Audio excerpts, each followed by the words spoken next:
Well, it's been said that Oklahoma is the land of soil, oil, and toil, and it's the latter of those that we're going to focus on today. Oklahomans have long prided themselves on an exemplary work ethic. So when new proposed regulations from the U.S. Department of Labor were unveiled that would limit children working on the farm, it has some worried such changes will not only hurt an industry, but an entire way of life. Joining me now with a true insider's view of life down on the farm is our own Courtney Dioff. Well, Rob, growing up on my family farm truly gave me a look into the responsibilities that come with agriculture. And while I may not have always appreciated those early morning feedings, there were plenty of life lessons learned.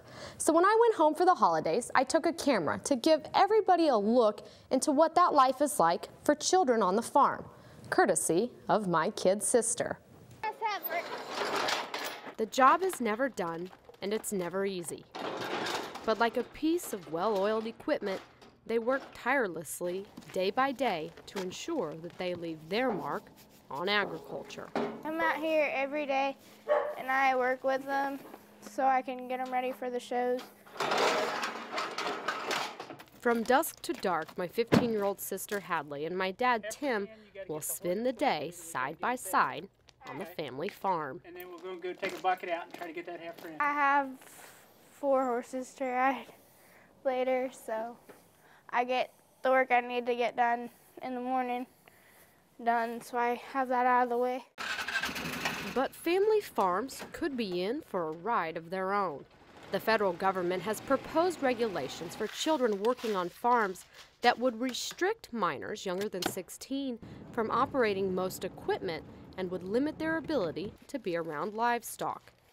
Something my entire family feels would be detrimental in more ways than one. It wasn't work. We just knew what had to be done, and you did it or you didn't have dinner that night. My mom, like every other mom, is never afraid to let her voice be heard, no matter what the issue. Addie, when you go to the barn, you need to get that heifer in that crawled through the fence, okay? Okay. She needs extra feed. Are you listening? We were raised and you went out and did stuff even if Mom and Dad weren't here, and you saw a cow calving or something, the 3 of us got out there, and it just made college life easier. When I needed money, I knew how to work. I, raised 2 daughters and taught them to work ethic. No matter if everything around me fell apart, I could go get a job. I know how to work, and it doesn't matter if it's hot or cold or miserable, you just do it.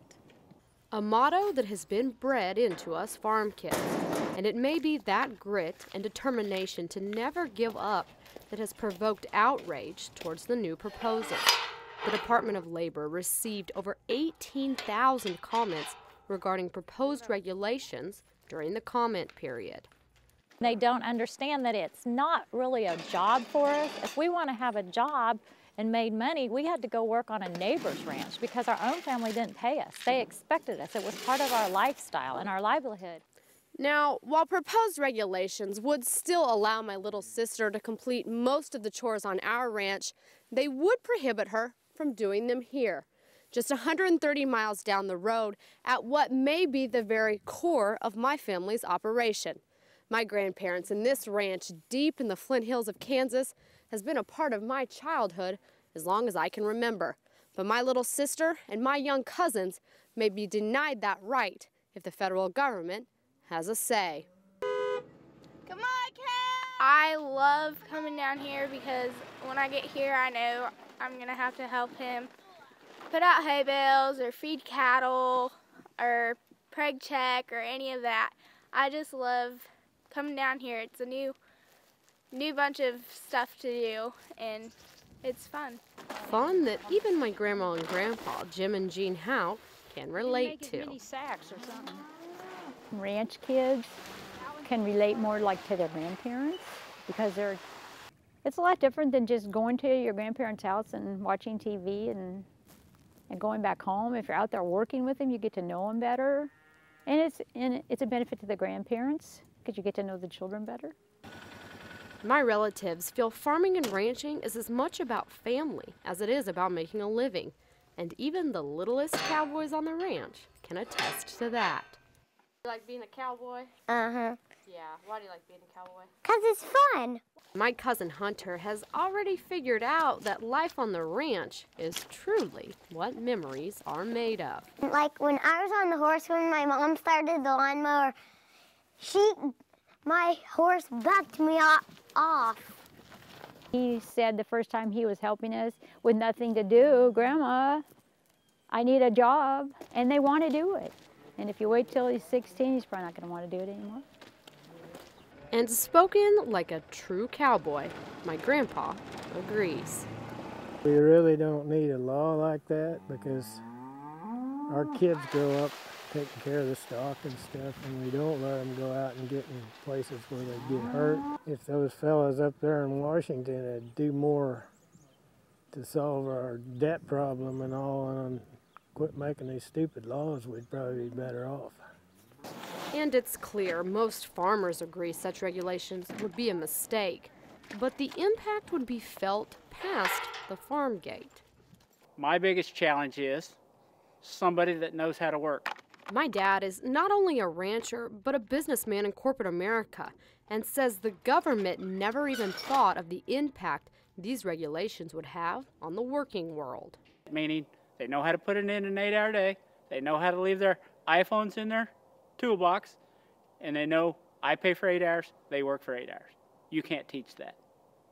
So what I've done in the past recently is I hire farm kids right out of high school because they know how to work, they're not afraid to work, and boy, they can be taught.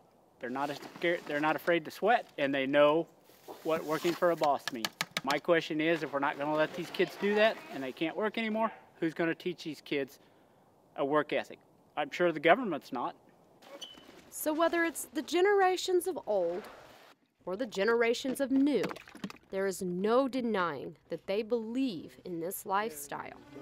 A lifestyle about humility, integrity, and even a little innocence. Okay, everybody. Bye-bye. So I think it's safe to say that your family is opposed to these regulations? Yeah, Rob, it's pretty apparent, but they're not alone. As I said in the story, the Department of Labor received over 18,000 comments regarding the issue, including letters from Oklahoma's governor, the Secretary of Ag, and the Labor Commissioner. So from your perspective, you grew up on a farm, showed animals, still competing pro rodeo. What do you think about all this? Rob, I don't think the feds understand the way of life. I can think of so many instances that my sister and I were not allowed to do something that we wanted to do because it was too dangerous. Our question is, how is this any different than the kids living in urban areas that are driving go-karts up and down the street? Absolutely. Well, neat story, and thank your family for letting us inside their lives. Will do.